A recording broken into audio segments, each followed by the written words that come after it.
Well, you've written a whole lot of great songs, you know, and they're all Waylon songs. Good-hearted woman.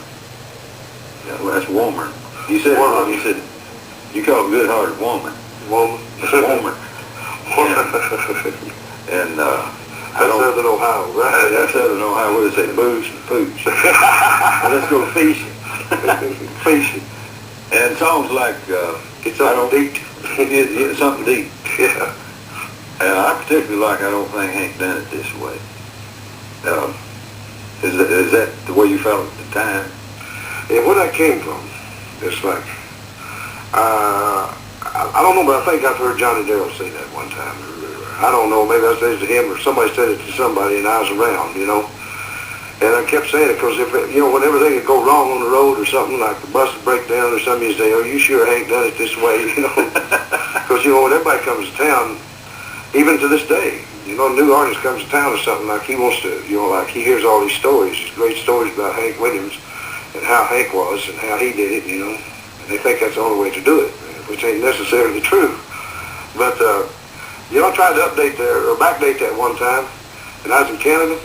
Me and Hank Snow was on tour together. Anyway, we was going along there, and my bus broke down, so we got a hold of Hank behind us.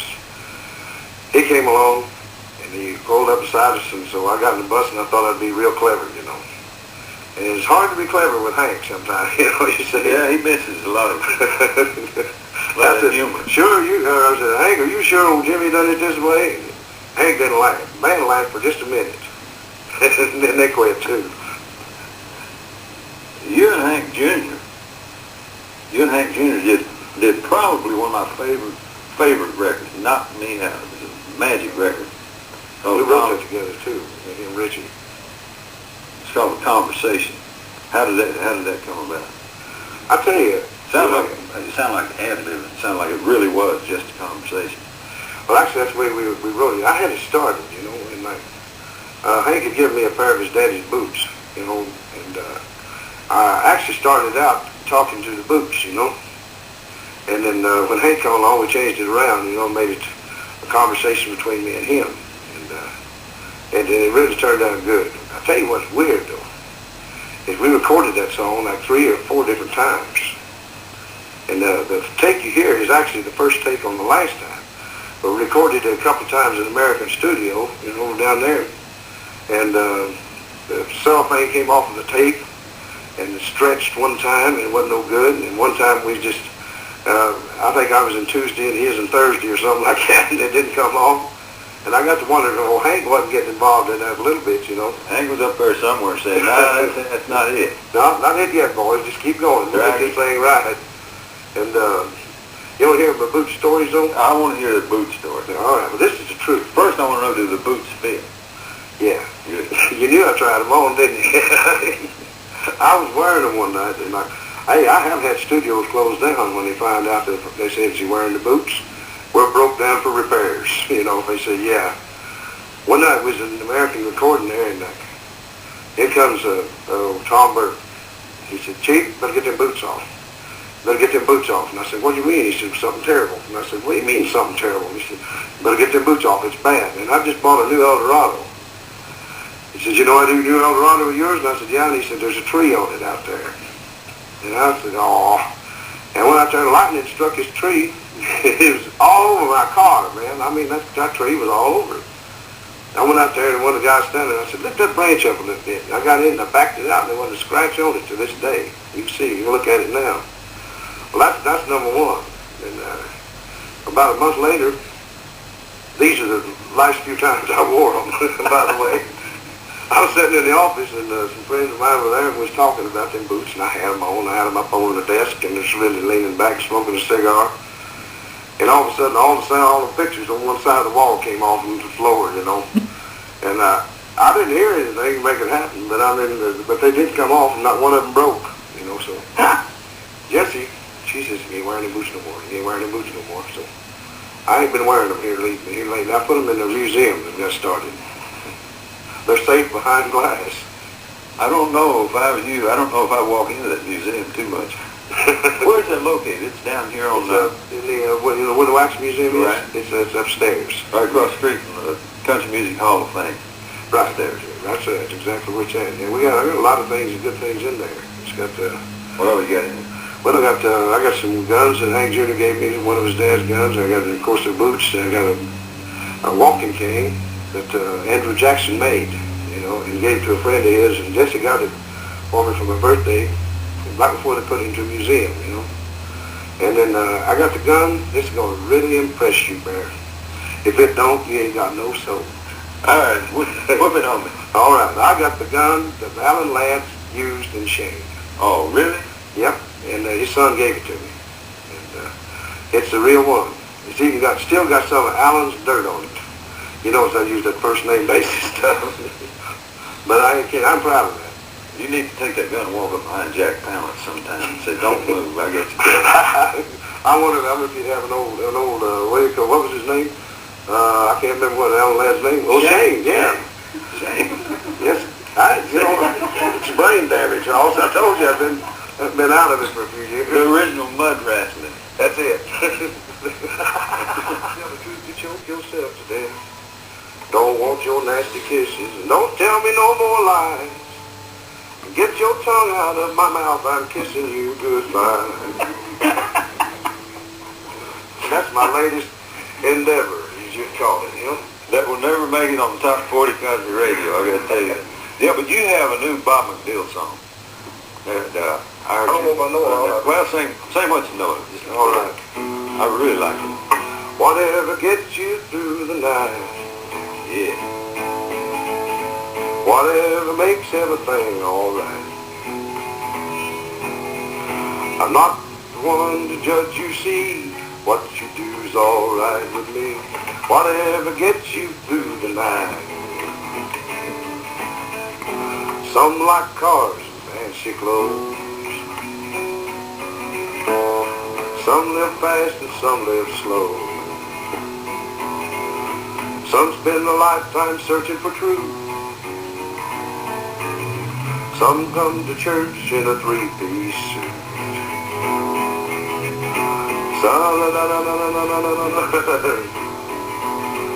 I heard a good woman's all you need.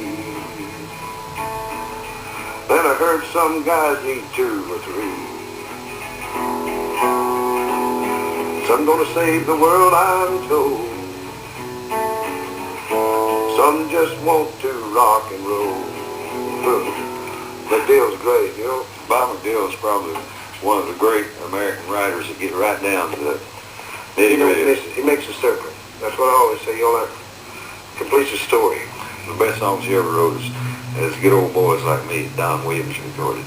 Yeah, that is good. They'll be in years to come, they'll be writing that up in history books. Yeah, I love that song. American poetry. Amanda, though, I think... Amanda, I forgot about that. Amanda hits it so home, man. It hits home with, I think, so much of us, Well, especially. Sure. Well, you had a #1 record with Amanda. Yeah, he had. I did that not too long ago, yeah.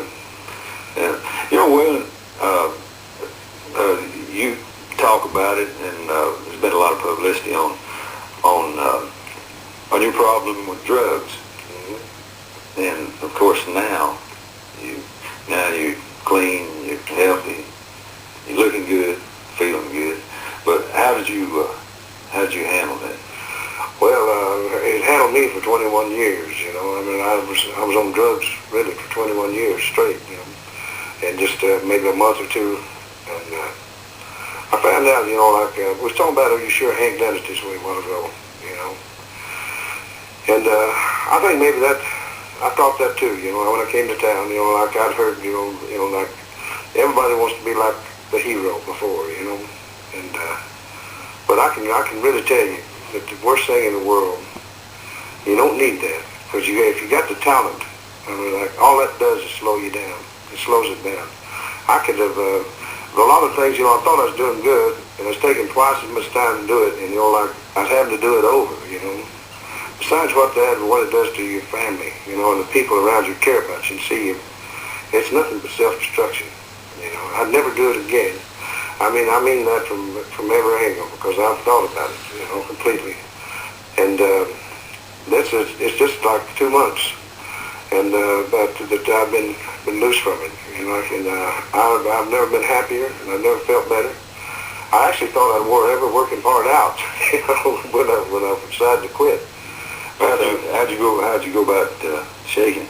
I went to Arizona and leased a place there, and with the help of Jesse, my wife, and Bob Sikora, a good friend of mine, and my family. You know, it made me, you know, it was hard, but I tell you, it was the way I had to do it. You know, like I believe in the centers. You know, where you go when you got a problem. If you can't handle it, and that was my second. But my first was to try it myself, and it worked. You know, and it's well, see, it's a disease, really, and you really can't help it. And once you're into that, it's really a disease because it becomes such a part of you, you know. But and when you're getting away from it, you sit there and you make every excuse in the world for things that are wrong with you, when it's nothing but the drugs, you know. And besides that, it's against the law. It's illegal. Yeah, that's what one told me the other day. He says, you know, he said, I thought of every reason to quit. He says, and I thought of one. He said, it's against the law. No, it costs a lot. It's very expensive. Very expensive, and it's you know, I really every day now. I mean, you know, you sit back and wonder how you can get lost in something like that, you know. But it's the worst thing in the world that you can ever do to your talent and everything. I feel more creative now. And there was a time I thought I couldn't do anything without it, you know. And you get really believing that. It becomes a way of life. It is. It is a way of life, and it's a bad way of life. You know, I mean, I didn't go home. You know, I mean, and you think you're working all the time. And all you're doing, I mean, you're just really spinning a lot of wheels, you know. Yeah, you think you think when you're on stage you're doing a whole lot better than you are. You know, like it's been like for 3 years, people have seen me. I mean, they'll probably continue. I mean, I used every old trick I knew in the world, because, I mean, my voice was gone. And I was saying I had allergies and all kinds of things, you know. But I've had more fun. Yeah, that's it.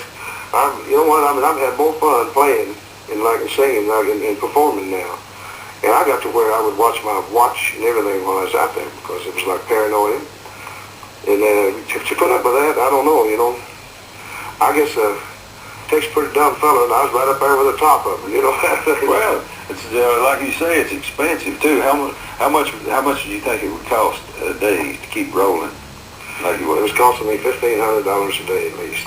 Wow. And for a long time. You know. That adds up. When I called back, and Mary Lou is the lady who runs our... Your secretary. Yes, you know, she's our business manager. You know, she runs the offices and everything for us. And Mary Lou loves me. She's my friend, and we've been friends, and she's like one of our family. She is one of the family, her and her daughter. Well, I called her back, though, and I said, and she's had to put up with this all this time, you know, like how much money I was spending and everything. And I said to her, I said, Mary Lou, you have to tell everybody that I just don't want it around me, ever, and I'm quitting, you know. And I mean it, and it's final, you know. And she says, well, you just ain't going to believe what this is going to do for your taxes. Yeah, because that $1,500 a day is non-deductible. Which means it costs you twice that much. $3,000 a day. Right. Woo! Yeah, boo. Is that right? But then you got to change your lifestyle too. You know, when you clean up, you got to go meet a whole. We got to go. We'll be right. Beauty. And we have got it now. Jesse, you are prettier than ever. Oh, thank you, Bobby. Waylon, you don't deserve her. She's too pretty. You're too ugly. You're right. She's a keeper. I ain't going to throw her back. You know, Jesse, the first time I ever met you,